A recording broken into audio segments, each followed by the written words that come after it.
Hello, Philip here, coming to you from the old Lana Resort in northern Thailand, in Chiang Mai. It's outside the town by about 20 kilometres and it's just glorious. There's lovely nature.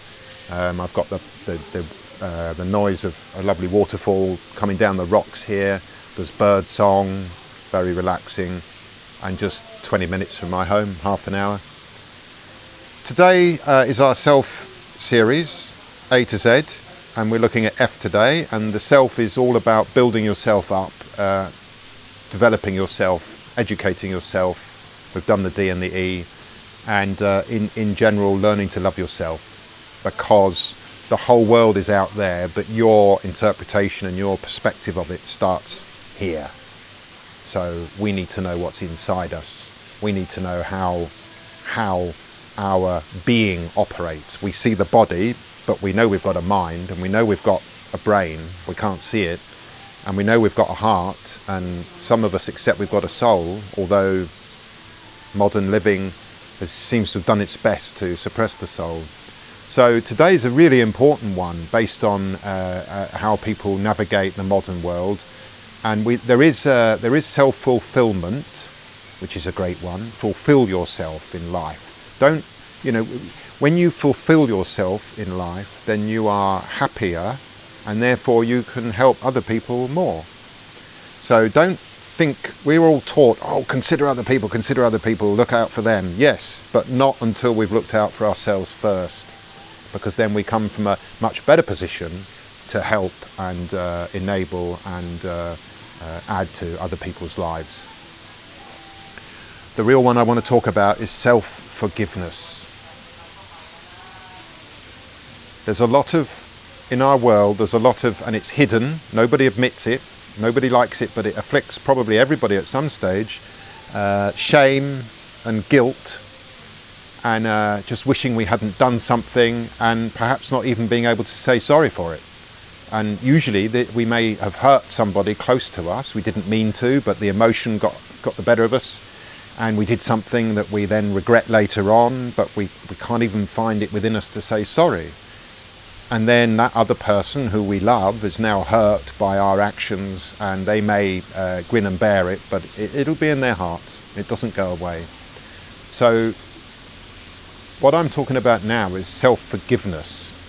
So if you've made a mistake and you've regretted something, and you think that you've hurt somebody, but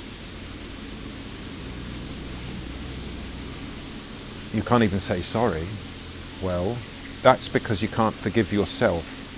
You've got to say sorry to yourself. You've got to accept that you're human and that you will make these errors, especially when we're in the emotional aspect of being a human.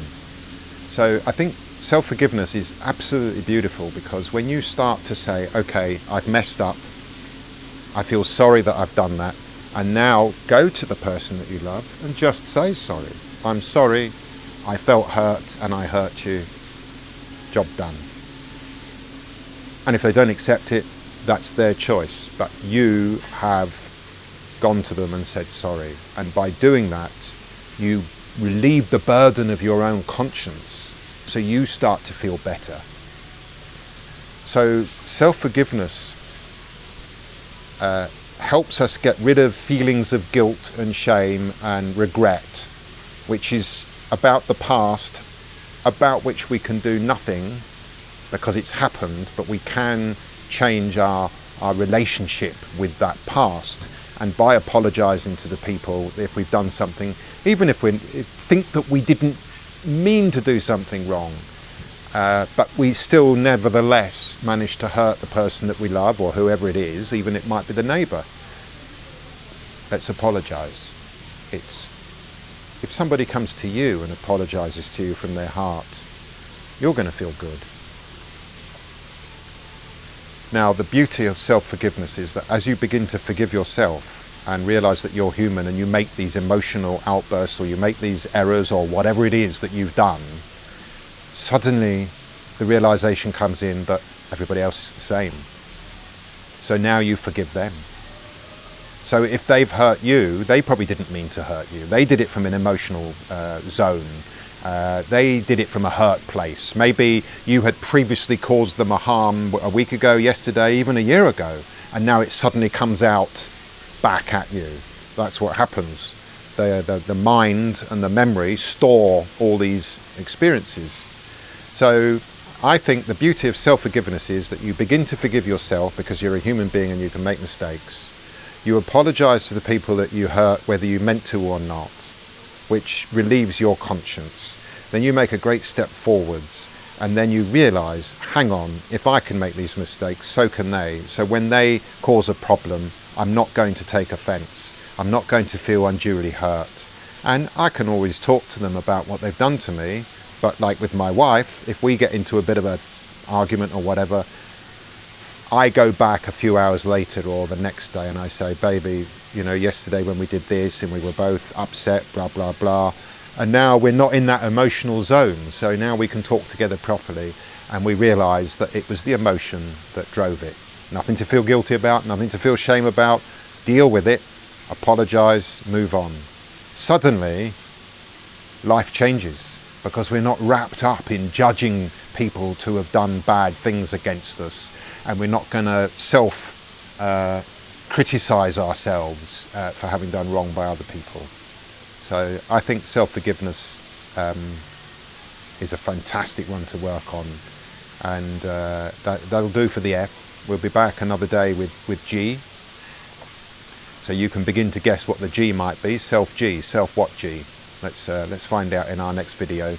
This is the A to Z series of building yourself and loving yourself up so that you can then love other people from a better position and life is more optimally lived and you'll gain in your health, harmony and happiness.